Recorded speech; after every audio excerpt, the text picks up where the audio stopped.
আসসালামু আলাইকুম। Hello everyone, welcome back to my channel. This is Marjia daily blog থেকে বলছি। কেমন আছেন সবাই? আশা করি সবাই ভালো আছেন। আমিও আল্লাহর রহমতে অনেক ভালো আছি। তো প্রতিদিনের মতো আজকেও চলে আসলাম নতুন একটি রেসিপি নিয়ে। আজকে আমি খুবই সহজ উপায়ে আর খুবই একদম অল্প উপকরণ দিয়ে মজাদার রোস্ট করে দেখাবো।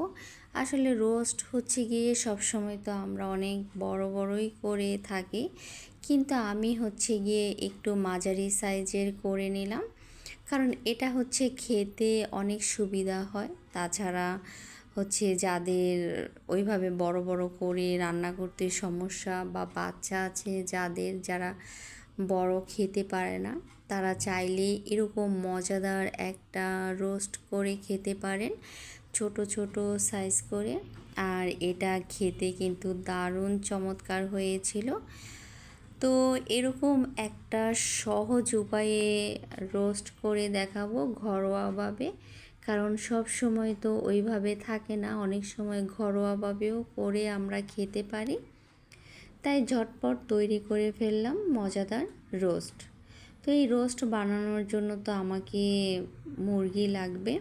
তো আমি এখানে বড় সাইজের 2টা মুরগি নিয়েছি, আর এগুলোকে আমি বড় বড় পিস করে নিয়েছি। তো এগুলোকে খুব সুন্দর করে কেটে ধুয়ে একটুখানি ঝরিয়ে রাখলাম। আর হচ্ছে গিয়ে আমি তার জন্য নিয়ে নিলাম বেশ কিছু উপকরণ। আমি গরম মশলা নিয়ে নিলাম, জয়ফল, জয়িত্রী, পোস্তদানা, তারপরে হচ্ছে সব ধরনের যে গরম মশলাগুলো থাকে ওগুলো নিয়ে নিলাম। তার সাথে নিয়ে নিলাম 3 রকমের জিনিস, 2 রকমের বাদাম আর হচ্ছে কিশমিশ। তো এইগুলোকে আমি খুব সুন্দর করে ব্লেন্ড করে নিলাম। আর হচ্ছে গিয়ে কিশমিশ বাদামগুলোকে আমি বেটে নিলাম পাটায়। তো চলে গেলাম রান্নায়। আমি হচ্ছে বেশ কিছু তেল দিয়ে দিলাম একটা কড়াইতে, আর বেশ কিছু পেঁয়াজের বেরেস্তা করে নিলাম। তো যখন বেরেস্তাগুলো করা হয়ে গিয়েছে, আমি ওই তেলের মধ্যেই মুরগিগুলোকে খুব সুন্দর করে ভেজে নেব। আমি এখানে কিছুই ব্যবহার করিনি, একদম ফ্রেশ মুরগিটাই নিয়ে নিয়েছি। তো এটা খুব সুন্দর করে ভেজে নেব একটু কড়া কড়া করে। আর এটা এত সহজ উপায়ে এরকম একটা রান্না যে কোনো সময় করে খেতে পারবেন।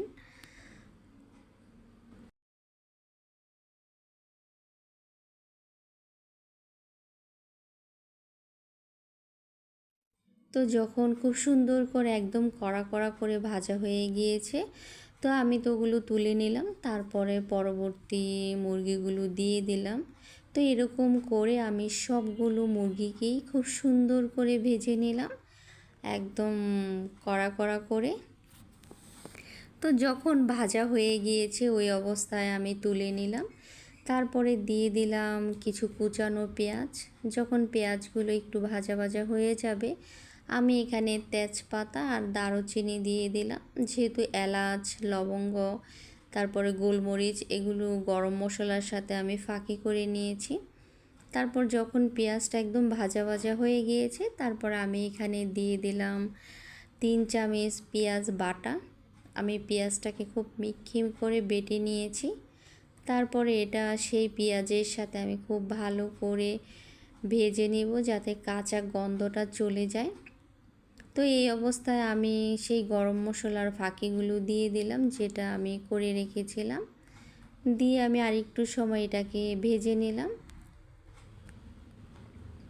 তো যখন একটু ভাজা ভাজা হয়ে গিয়েছে, তারপর আমি দিয়ে দিলাম এখানে টক দই। টক দইটা পরিমাণ মতো দিবেন, যেরকম মুরগি ওরকম। আমি আমার পরিমাণ মতো দিয়ে দিয়েছি। আমি এখানে 1.5 চামচ টক দই দিয়েছি। তো টক দইটা দেওয়ার পরে হচ্ছে গিয়ে আমি একটুখানি নেড়ে চেড়ে নিলাম।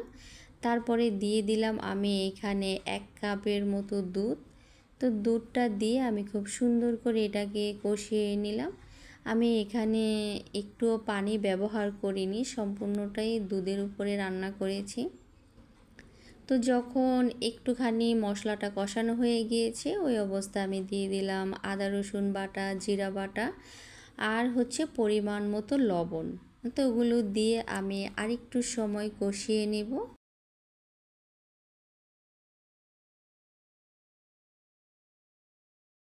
তো যখন খুব সুন্দর করে কষানো হয়ে গিয়েছে তারপর আমি দিয়ে দিলাম 2 চামচ ঘি। তো ঘিটা দিয়ে আমি আরেকটু সময় নেড়ে চেড়ে নিলাম। তারপরে আমি দিয়ে দিলাম বাদাম কিশমিশ যে বেটে রেখেছিলাম সেই বাটাটা। তো দিয়ে আমি অনেকটা সময় ধরে এটাকে কষিয়ে নিলাম।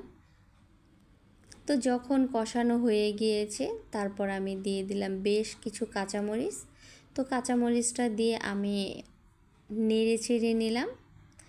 তারপর যখন মশলাটা খুব সুন্দর করে কষানো হয়ে গিয়েছে আর ওই অবস্থায় আমি দিয়ে দিলাম সেই ভেজে রাখা মুরগিগুলো, দিয়ে আমি মশলাটার সাথে খুব সুন্দর করে এটাকে নেড়ে চেড়ে কষিয়ে নিব বেশ কিছু সময়।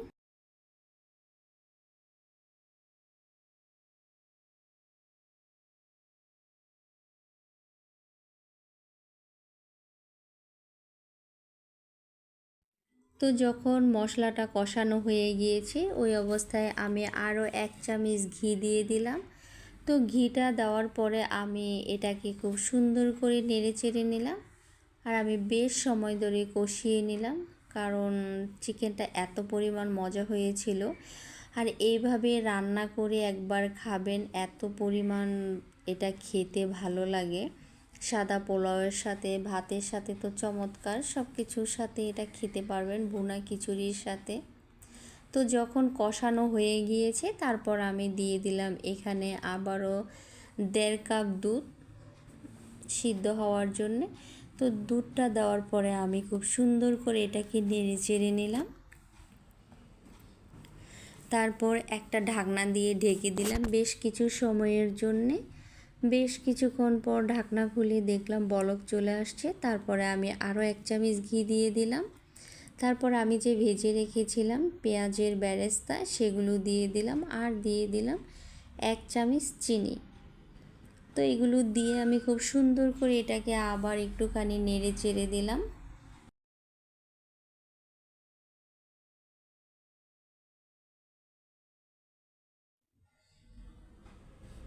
তো বেশ কিছুক্ষণ পর ঢাকনা খুলে দেখলাম বলক চলে আসছে আর হচ্ছে গিয়ে একদম মাখো মাখো হয়ে গিয়েছে। যেহেতু আমি এটা একদমই শুকিয়ে ফেলবো, কোনো দুধের পরিমাণটা রাখবো না, একদম ভাজা ভাজা হয়ে যাবে। তো এই তো একদম পানিটা টেনে গিয়েছে। তারপর আমি খুব সুন্দর করে এটাকে নেড়ে চেড়ে দিলাম। নেড়ে চেড়ে দেওয়ার পরে আমি হচ্ছে চুলাটা অফ করে দিলাম। তারপর নামিয়ে আমি পরিবেশন করে নিলাম। এটা এত পরিমাণ মজা হয়েছিল আর এত সহজ উপায়ে একটা রোস্ট যদি করে খেতে পারেন তাহলে তো যে কোনো সময় ঘরের মধ্যে এটা রান্না করে খাওয়া যাবে। আর এটা দেখতেও খুব, তারপর তো আমি সাদা পোলাওয়ের সাথে এটা খেয়েছি, এটা যে কি পরিমাণ মজা হয়েছিল, দেখতেও খুব মাশাল্লাহ সুন্দর হয়েছিল আর খেতেও তো একদম ঘিগুলো তো ভেসে উঠেছিল আর এটা একদম ভাজা ভাজার মতো হয়ে গিয়েছিল। তো সবাই ভালো থাকবেন, সুস্থ থাকবেন, আবার নতুন কোনো দিন নতুন কোনো রেসিপি নিয়ে চলে আসবো আপনাদের মাঝে। ওই পর্যন্ত সবাইকে আল্লাহ হাফেজ।